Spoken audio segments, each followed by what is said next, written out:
البتہ ایک مسئلہ جو ہے نور اور بشر کا وہ ذرا تھوڑا سا میں حل کر دوں آج. آپ سمجھتے ہوں گے لا ینحل ہے. میں نے جس طرح کہا تھا کہ امام بخاری کا قول بھی 100% درست اور امام ابو حنیفہ کا بھی 100% درست ثابت کیا کہ نہیں. اسی طرح میں کہتا ہوں جو حضور کو بشر کہتے ہیں وہ بھی 100% درست، جو حضور کو نور کہتے ہیں وہ بھی 100% درست. مطلب کیا ہے؟ دیکھیے ہر انسان کے وجود کے دو حصے ہیں. میں نے پہلے دن شاید کچھ بیان کیا تھا.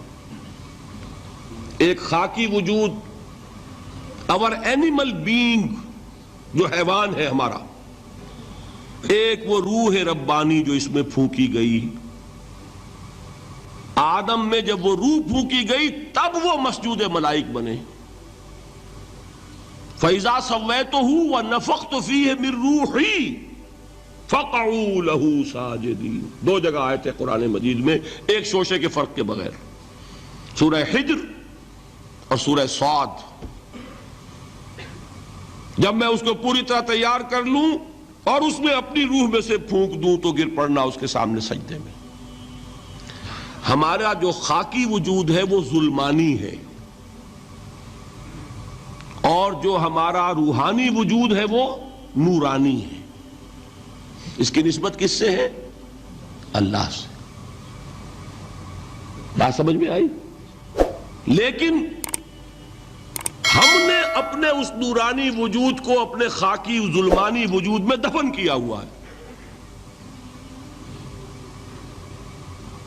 اور محمد الرسول اللہ صلی اللہ علیہ وسلم کا وہ نورانی وجود آپ کے اس خاکی وجود پر اس درجے غالب تھا کہ وہ خاکی وجود معدوم کے درجے میں ہے، لیکن وہ حضور صلی اللہ علیہ وسلم پر اثر انداز نہیں ہو سکتا. وہی خاکی وجود ہے جسے ہم نفس کہتے ہیں. نفس غلبہ کر سکتا ہے محمد پر صلی اللہ علیہ وسلم. حضور کی شخصیت کی نورانیت نے آپ کی شخصیت کے خاکی وجود کا احاطہ کیا ہوا ہے.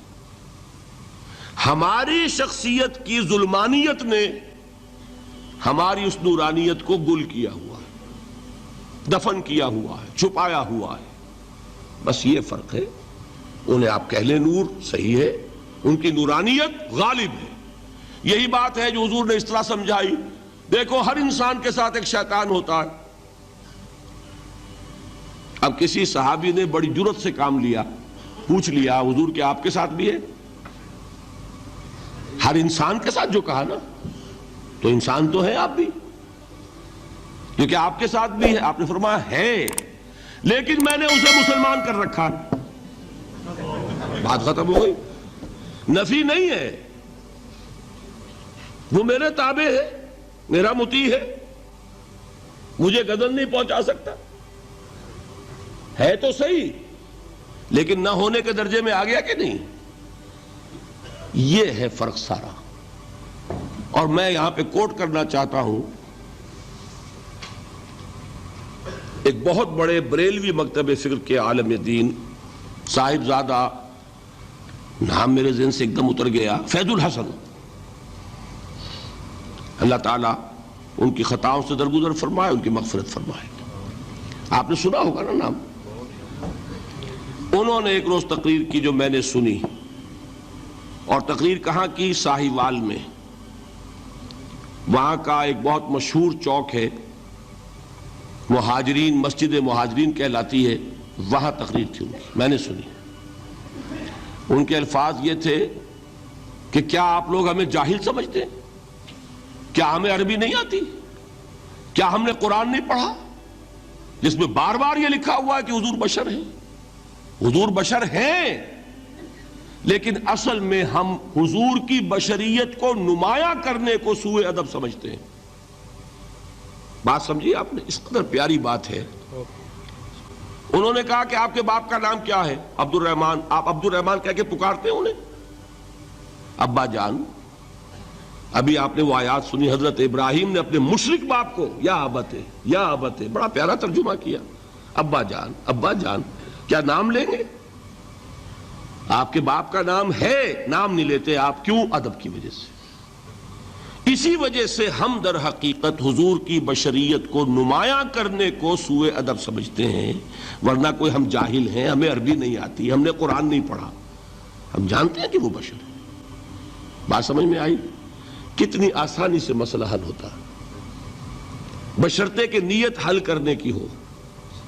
آخر آمنہ کے بیٹے ہیں، عبداللہ کے بیٹے ہیں، عبد المطلب کے پوتے ہیں، بچپن آپ پر گزرا ہے، لڑکپن آپ پر گزرا ہے، نوجوانی آپ پر آئی ہے، جوانی آپ پر آئی ہے، شادی آپ نے کی ہے، اولاد آپ کی ہے۔ کون بے وقوف احمق ہوگا کہ جو آپ کی بشریت کا انکار کرے گا؟ لیکن یہ کہ جس طریقے سے اس کو بیان کیا جاتا ہے وہ ایک مسئلہ بن گیا اختلافی، وہ رد و قضا اور کھینچ تان، اور اس میں بھی سمجھ لیجئے مثلکم پر جو ایمفیسس بعض حضرات دے دیتے ہیں اپنے توحیدی جو ان کے اندر ایک مزاج ہے، اللہ تعالیٰ ان کے مزاج کو اور پختہ کرے، لیکن اس میں بھی مبالغہ کیا جاتا ہے۔ ایک حدیث مجھ سے سنیے جس میں حضور نے مثل کا انکار کیا ہے۔ مثلکم کا مطلب اگر کسی نے یہ سمجھا کہ بالکل ہم جیسے ہیں تو بہت بڑی مغالطے میں۔ حضور صوم وصال سے منع فرماتے تھے، خود رکھتے تھے۔ صوم وصال کیا ہے؟ آج روزہ رکھا، شام کو افطار نہیں کیا، وہی روزہ رات بھر چل رہا ہے، اگلے دن بھی چل رہا ہے، شام تک کو جا کے پھر کھولا تو 2 دن کا صوم وصال ہو گیا۔ اگلے دن بھی نہیں کھولا، چلا تو 72 گھنٹے کا صوم وصال ہو گیا۔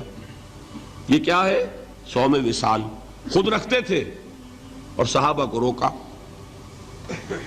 صحابہ میں سے کسی نے ہمت کر لی، حضور آپ خود رکھتے ہمیں روکتے؟ فرماتے ہیں ایکم مثلی، تم میں سے کون مجھ جیسا ہے؟ ابھی تو عند ربی، میں تو اپنے رب کے پاس رات گزارتا ہوں، ہوا یطعمنی ویسقین، وہ مجھے کھلاتا ہے پلاتا ہے۔ بتائیے کون ہے جو اس کا دعویٰ کرے گا؟ حضور کے خصائص ہیں۔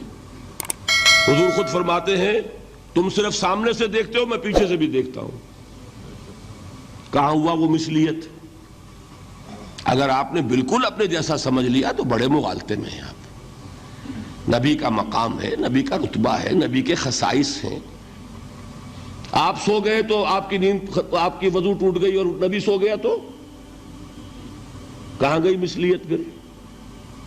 مثل اس معنی میں کہ بشر ہیں، نسل آدم سے ہیں، اس میں کوئی شک نہیں، اس معنی میں مثل ٹھیک ہے، قل انما انا بشر مثلکم، لیکن ہر اعتبار سے تو نہیں۔ سب سے بڑا فرق یہی ہے کہ وہی آ رہی ہے، معراج پہ تشریف لے گئے ہیں، اس دنیا میں بیٹھے ہوئے بھی جنت کا مشاہدہ فرما لیتے ہیں، کرا دیا جاتا ہے، دوزخ کا مشاہدہ کرایا جاتا ہے،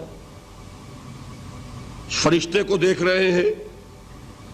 یہ چیزیں ہیں، اور پھر خصائص جیسا کہ میں نے عرض کیا کہ آپ پیچھے سے بھی دیکھتے ہیں۔ آپ کا معاملہ یہ ہے کہ آپ اگر سو جائیں تو آپ کا وضو نہیں ختم ہوگا۔ یہ ساری چیزیں جو ہے ان سب کو بیلنس کیجئے تو معلوم ہوگا کہ آپ بشر بھی ہیں 100% درست، لیکن آپ کی وہ نورانیت، آپ سراج منیر، ہدایت کا روشن چراغ، آپ کی جو روح انور ہے وہ آپ کے اس جسدی وجود پر اس طریقے سے حاوی ہے کہ گویا کہ اس نے اس کی ظلمانیت کو ختم کر کے رکھ دیا ہے۔ اس معنی میں کوئی کہے نور مجسم تو مجھے کوئی اعتراض نہیں۔ یہ ہے ان چیزوں کو جمع کرنے کی شکل، خواہ مخواہ کی کھینچ تان کے سوا کچھ نہیں۔